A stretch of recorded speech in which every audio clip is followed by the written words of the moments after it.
स्वामी जी की तरफ से जो वाद दाखिल किया गया है, उस वाद का मूल बिंदु ये था कि ग्रीष्मावकाश के दौरान इसे स्पेशल केस मानते हुए इसकी सुनवाई की जाए, क्योंकि भगवान भूखे हैं और भगवान को भूख जिसे राग भोग लगाने के लिए स्वामी जी जा रहे थे और उनको भी जो है जिला प्रशासन ने रोक दिया, जिसके चलते वो भी जो है तपस्या पर बैठ गए और वो भी भूखे हैं।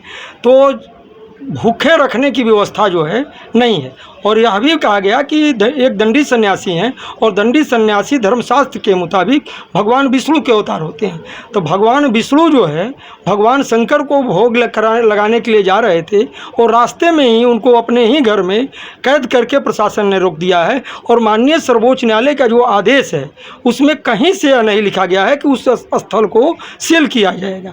तो सील तो वह स्थल है नहीं, क्योंकि उस शब्द में लिखा हुआ है शैल ड्यूली प्रोटेक्टेड, और इसको अदालत ने भी बड़े गंभीरता से लिया।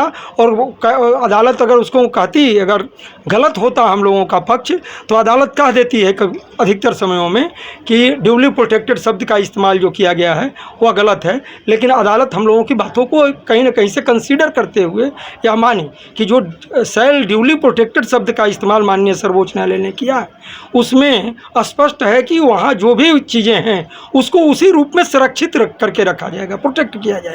अगर मछली है तो उसको चारा दाना दिया जाएगा, पौधे अगर वहाँ हैं तो उनको जल दिया जाएगा, भगवान है तो भगवान के हिसाब से जो उनका चढ़ावा होता है, जो राग भोग लगता है वो लगेगा।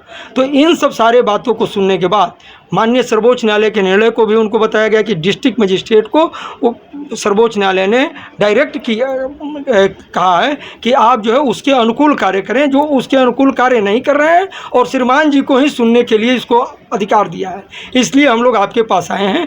और नाबालिग बच्चे के रूप में भगवान माने जाते हैं, तो नाबालिग बच्चे जो है शिव हैं, नाबालिग के रूप में सर्वोच्च न्यायालय ने कहा है और कोर्ट ने भी कहा और कानून में भी लिखा हुआ है कि ये नाबालिग हैं। और नाबालिग को के जो अधिकार हैं वो अधिकार जो है नहीं मिल पा रहे हैं, क्योंकि उनको पुजारी से, सेवैत से, महंत के माध्यम से या जो हिंदू धर्म की जो व्यवस्था है उस व्यवस्था के माध्यम से उनको जो है राग भोग की व्यवस्था किया जाना जरूरी। अगर जब तक जरूरी नहीं होगा तो दो लोगों के प्राण संकट में हैं, एक भगवान शंकर के काशी में संकट में है और दूसरा भगवान विष्णु के अवतार जो हैं उनका प्राण तपस्या के चलते जो है संकट में है। वो अनशन पर नहीं है बल्कि तपस्या पर है, ये हम लोगों ने कहा। और प्रशासन जो है इससे हम लोग आग्रह कर रहे हैं कि स्वयं भोग जो है जिला प्रशासन के पास वहाँ पर सेवई पुजारी हैं जो विश्वनाथ मंदिर का पूजा पाठ कराते हैं। और पहले के जो निर्णय हैं 1936 के, उसमें भी स्पष्ट कह दिया गया है। 1936 में सबसे पहले ज्ञानवापी प्रकरण पर एक निर्णय आया है और उस निर्णय में माननीय हाई कोर्ट ने यह कहा है कि सिर्फ मस्जिद के स्थल को छोड़ करके अन्य ज़मीनें जो है वहाँ पर व्यास जी की है, माने व्यासपीठ की ज़मीन है, तो व्यासपीठ पर वह शिवलिंग मौजूद है, वह जो मस्जिद के जगह पर नहीं है।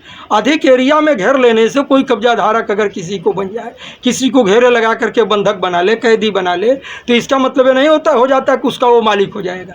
मालिकाना हक जो है किसी का वहाँ नहीं, वहाँ भगवान का मालिकाना हक है और फिर व्यासपीठ का है। तो व्यासपीठ वाला जो जगह है यह भी बताया गया कि जो तहखाना, उस तहखाना के ऊपर और तहखाना नीचे है व्यास जी का, और वो प्रशासन जबरिया कब्जा कर लिया है, तो वहाँ तक तो कम से कम नीचे तो शिवलिंग के उसको सुप्रीम कोर्ट ने भी कहीं नहीं कहा संरक्षण करने के लिए, तो वहाँ तो पूजा पाठ कर देना चाहिए क्योंकि वो नीचे तक शिवलिंग है।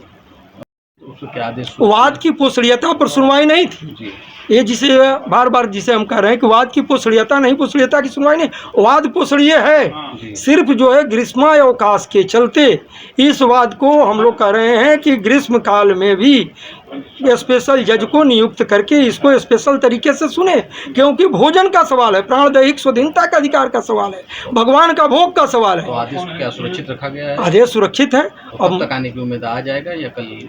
माननीय न्यायालय के पास हम लोग उनका जिसे हाथ बांध करके नहीं रखते, हम लोगों की जो सीमा है उस सीमा तक हम लोग अति अर्जेंसी साबित करते हुए भगवान का भोजन देने की बात करके, और यह भी कह करके कि भूख का जो अधिकार है वह बहुत ही मौलिक अधिकार के श्रेणी में आता है। मनुष्य के किसी को भूखे नहीं रखा जा सकता, भोजन के अभाव में किसी की हत्या नहीं की जा सकती, किसी को भोजन से वंचित नहीं किया जा सकता, यह हम लोगों ने बताया है। तो हम लोगों को तो विश्वास कानून में है, जो संविधान में दिया गया है, जो सिविल प्रक्रिया में दिया गया है, सिविल प्रक्रिया के अंतर्गत भी हम लोगों ने बताया कि सिविल प्रक्रिया संहिता की जो धारा 13 है उसमें स्पष्ट उल्लेख किया गया है कि ग्रीष्मावकाश में भी अगर इस तरह की बातें आएगी तो उसको माननीय जिला जज महोदय सुने और सुन करके उस पर आवश्यक कार्रवाई करें। ये भी उनको जो हम लोगों ने जिसे अपने उसमें बहस में कहा और माननीय न्यायालय गंभीरतापूर्वक सुनी है। अब न्यायालय का निर्णय है, न्यायालय जो बाद में निर्णय करेगी वो आएगा, वो हम सब वो लोगों को मिलेगा, उसी के आधार पर हम लोग आगे बढ़ेंगे। या जो भी होगा माननीय न्यायालय जो निर्णय देगी वो हम लोगों को सिरोधार है। डिजिटल इंडिया का digital new platform live VNS पिछले 7 वर्षों से बनारस की सेवा में। पाइए बनारस के कोने कोने की खबर निष्पक्षता के साथ। लाइव वीएनएस से बनारस की ताज़ा तरीन खबरों के लिए प्ले स्टोर से डाउनलोड कीजिए लाइव वीएनएस ऐप या फॉलो कीजिए लाइव वीएनएस को सोशल मीडिया पर।